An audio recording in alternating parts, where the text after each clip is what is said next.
Hey guys, Bix Weir, roadtoroot.com. I'm going to fly through some silver information for you. I do think we're nearing the end date for the criminal cabal. Um, Ted Butler's information about where the COTs say, hey, history says they're going to slam the price down again, but there are certain things that he's saying it might go the exact opposite way. And I think he's betting on the opposite way. Again, it has never happened that way with the COT positioning, commitment of traders positioning. They're probably going to go for one more big slam down before they let it run. If they cannot do that, you're going to see a moonshot because they're going to have to cover on increasing prices.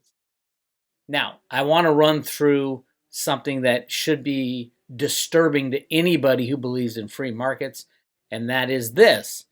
The JPMorgan precious metals traders that are charged with multi-year market manipulation and racketeering conspiracy.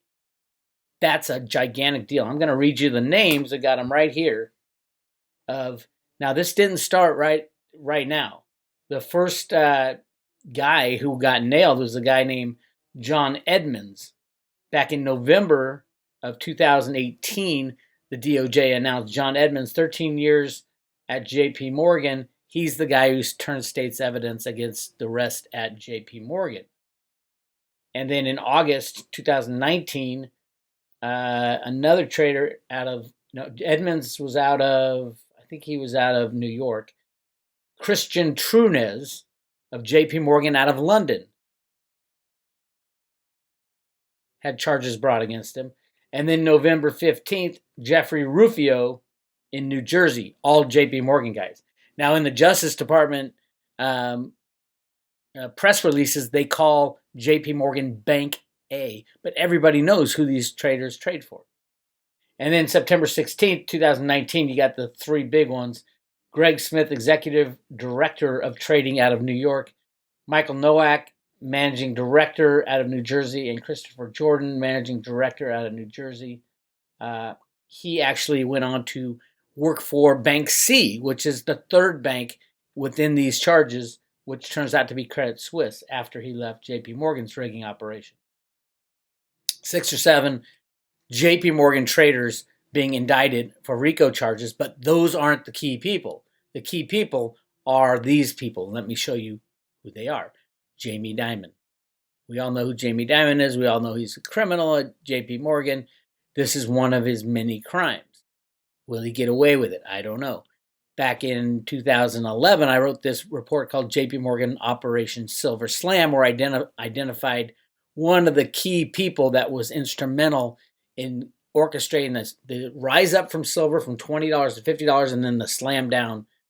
And it was a guy named Bill Daly. Bill Daly was on Jamie Dimon's SWAT team. I lay this all out at Road to Ruta in Operation Silver Slam. Go to the Road to Ruta website and do a search for Operation Silver Slam.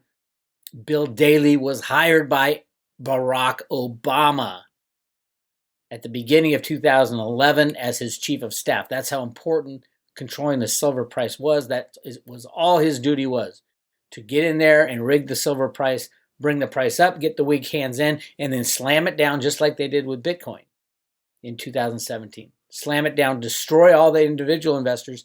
Of course, you key your guys in, your main guys within the club, and you tell them what you're going to do beforehand so that they help with the process. Bill Daly. Now, really, there's Bill Daly and Barack Obama, no doubt looking at the Silver Slam operation ready to go into progress. You might ask yourself, JP Morgan being involved with so many silver investigations, why are they even allowed to trade in silver? And especially with this, the iShares SLV, they are the custodian. Is that insane or what? All their traders are being bought up on RICO charges, and yet JP Morgan holds all the silver for the iShares Silver Trust? Who is in charge of this trust? Let's take a look. Who is it? Yes, BlackRock. The criminal company that basically is taking everything private.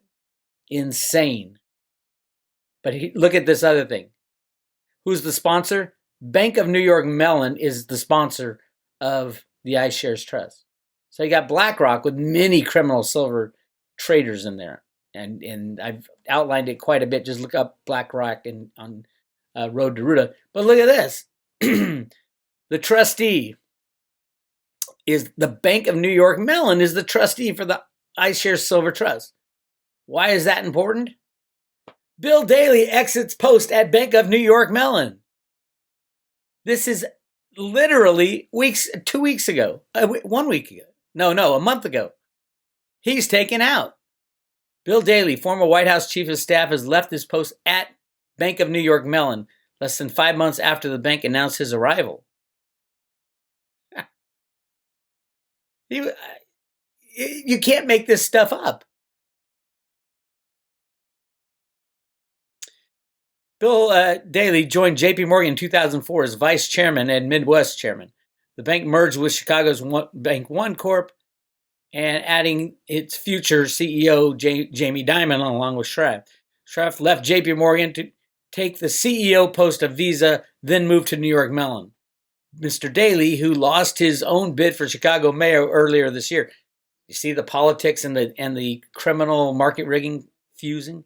Reunited with Mr. Schraff in Bank of New York Mellon in June.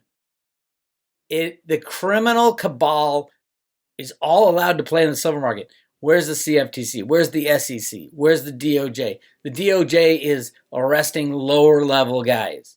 You want to get the big guys? You arrest Bill Daley. You arrest Jamie Dimon. And of course you arrest the Queen, Wicked Witch of Silver, Blythe Masters, who also fled the scene in December of last year. It's getting good, my friends.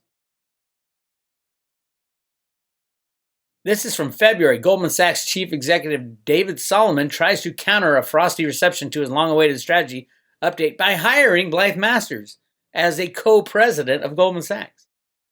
Blythe shares my love of marketing gimmicks and rebranding exercises, so she'll fit right into modern Goldman, says Solomon, who, by the way, David Solomon, is a criminal. I have outlined many times his criminal record of high-frequency trading. David Solomon, oh my God. Go look up that one at roadtoroad.com. Listen to what he says. This is what Solomon says about Blythe. She transformed finance by inventing credit derivatives and blockchain. And now she can bring that same commitment to innovation to the exciting world of consumer lending in the Midwest. Are you freaking kidding me? Is this like comedy they're writing? So apparently Blythe is running around telling everybody she invented blockchain.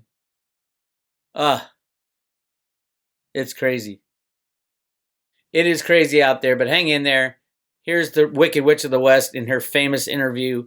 This is April of 2012. Remember, the DOJ investigations of and indictments of traders trading in physical silver and obviously silver derivatives for JPMorgan from 2008 to 2017. Listen to what Blythe Masters said right in the middle of it. And that is an area which we anticipate will continue to grow very, very rapidly over the next couple of decades, in fact. So, yes, we are very excited about the prospects for growth in this particular area. And you're looking at growth not only in agriculture and in metals and in oil, but across the board in all facets. That's what you're investing in. A lot of concern has been placed, though, about JPMorgan's, particularly its positions in the metals space, and looking at your positions in silver. We talked earlier about the volatility in the silver market. Can you talk about JPMorgan's positions and price volatility, and how are they related? Yeah, that's a great question, and you're right that there's been a tremendous amount of speculation, particularly in the blogosphere, about this topic. And I think the challenge is that speculation. Note the price. Note the price. $31. What's silver at today? 17. The blogosphere is basically me and my friends. Represents a misunderstanding as to the nature of our business. As I mentioned earlier, our business is a client-driven business where we execute on behalf of clients to achieve their financial and risk management objectives. The challenge is that commentators don't see all of that activity simultaneously. So just to give you a simple example, we store significant amounts of commodities, for example, silver, on behalf of customers. We operate vaults in New York City, in Singapore, and in London. And often when customers have that metal stored in our facilities, they hedge it on a forward basis through JPMorgan, who in turn hedges itself in the commodity markets. If you see only the hedges and our activity in the futures market, but you aren't aware of the underlying client position that we're hedging, then it would suggest inaccurately that we're running a large directional position. Yes. In fact, that's not the case at all. We have offsetting positions. We have no stake in whether prices rise or decline. Rather, we're running a flat or a relatively matched So book. it's because what is commonly out there is that JPMorgan is manipulating the metals market, and from what you're outlining, that is not possible because of the different sides of the business that you're a part of. That's right. It's not part of our business model. It would be wrong, and we don't do it. It was wrong, and you did do it, and you are going to jail, Blythe. You crazy biatch. Anyway, that's your update on silver. Yes, when silver is freely traded, all these criminals will be in jail. There will be no COMEX, no LBMA. We'll invent a new market that doesn't trade in silver derivatives. When the derivative bubble pops, no one will be wanting to even say the word derivative for a hell of a long time. So you can kiss derivatives goodbye when only one too big to fail bank fails, because it's going to take them all out.